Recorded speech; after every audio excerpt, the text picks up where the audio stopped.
The latest UN report on racism against people of African descent may be a damning one, and the abuse of 3 young black England footballers a reminder that there is still a long way to go if discrimination based on the color of one's skin is to be eradicated.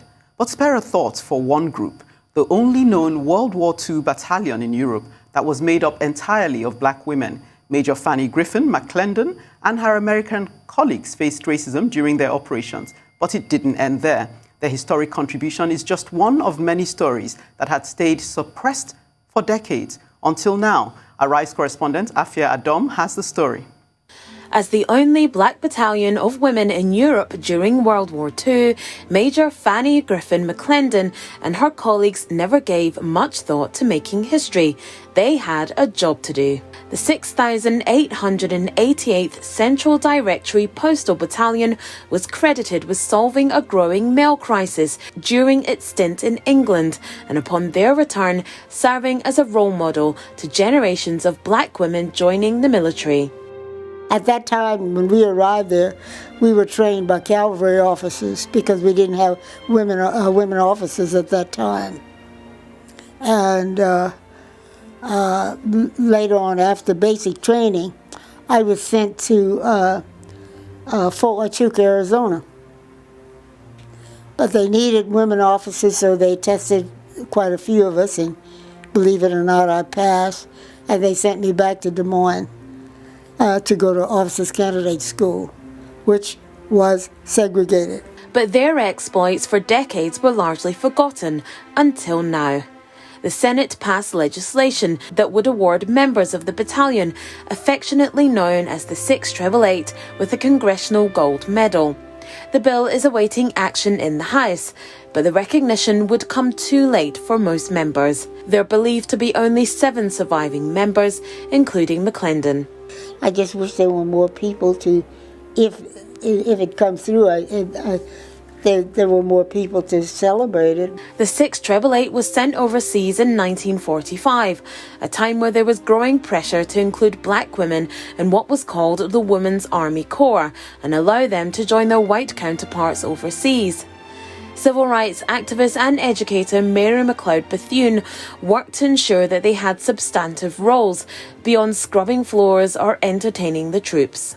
The unit dodged German U-boats on their way to England and then buzz bombs once they reached a Glasgow port.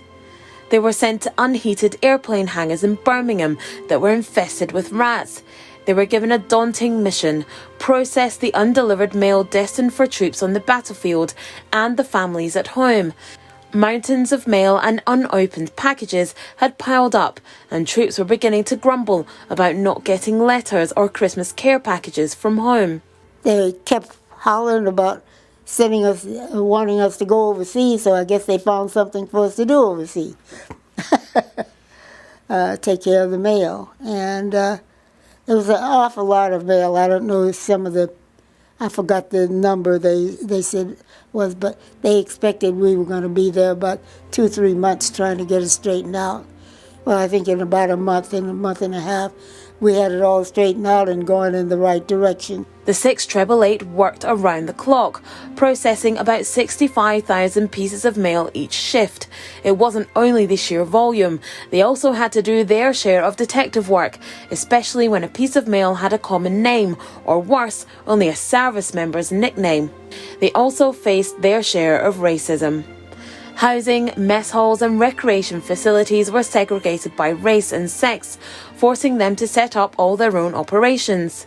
The unit commander, Major Charity Adams, was also criticised by a general who threatened to give her command to a white officer, and the unit faced questions and criticism from those who didn't support black women in the military, according to an account from the US Army Center of Military History. When we took our pictures, all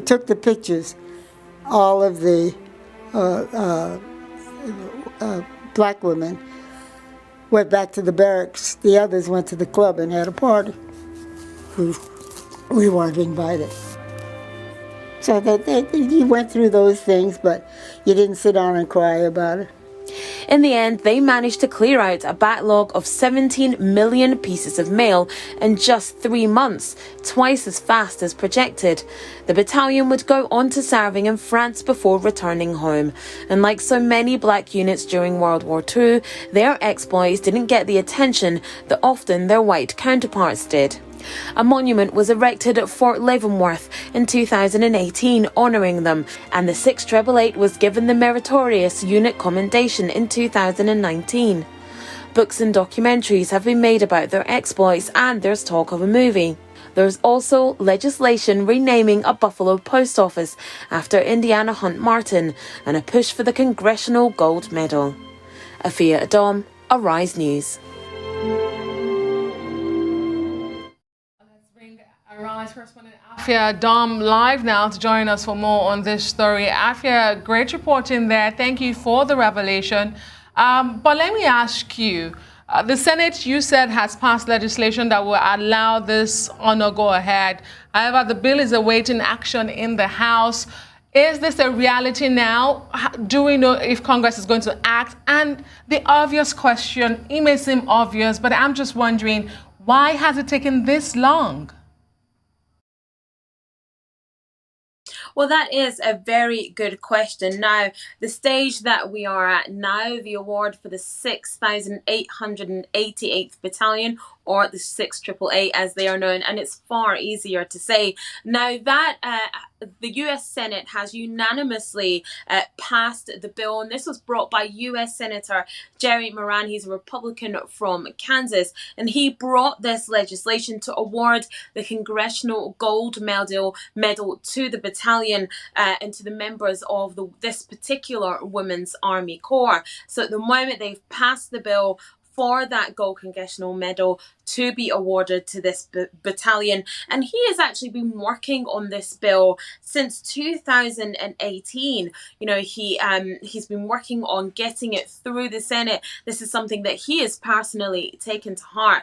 And it has resulted in now the bill being passed that they will be awarded the Gold Congressional Medal. But like I said in my report, it has come very, very late. You know, World War II ended in 1945, and so many years later, it's taken for this battalion to be recognised. They didn't really start getting any recognition until 2018, until Jerry Moran took up this mantle and wanted to make people more aware of this amazing work that they did, sorting 17 million pieces of mail, 65,000 pieces a day in only 3 months. But not only that, it's the barriers that they broke down for black women who wanted to join the military. You know, they were a real inspiration for them at that time. You didn't have black women in the military who weren't just entertainment or scrubbing floors. So they really broke down barriers. But like I said, fortunately, the US Senate has passed that bill, and they will receive the Gold Congressional Medal of Honor.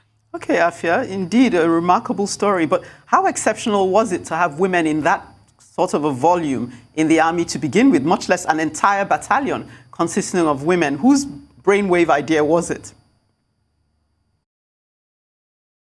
It was very exceptional at that time. And it wasn't just that they were women, it was that they were black women. And the war was coming to an end. And a particular doctor, Dr. Mary McLeod Bethune, she campaigned with Eleanor Roosevelt and advocated for black women to Franklin D. Roosevelt, who was the president at that time. She saw that the war was coming to an end, and she wanted there to be a significant and meaningful place for black women. Like I said, that there would be more than entertainment for soldiers or scrubbing floors. So she saw where there was black women who were talented that they could use in the army, and they brought together this battalion. Now, nobody knew in that battalion what their first assignment would be, but it was that they were sent to England to sort all this mail. There was a huge backlog of mail that wasn't getting to soldiers in the right places. They weren't getting care packages and letters from home. And they knew how important that was for morale, and how important morale is for the war effort. So these women were brought into England to sort out this mail. Now, they worked in really horrendous conditions in warehouses in Birmingham, here in the Midlands, in the middle of England. But what they did find is when they were in England, there was no segregation, so they were allowed to go where they want. They went to theatres, they went to movies, they went to dance halls, and on Sundays they had Sunday dinners with local families. And you know, they really enjoyed themselves when they were in this part of the country. And of course, did that amazing Unfortunately, that's job much we can sorting take. all But that thank mail. you, really, Afua Adom, for that interesting, fascinating story.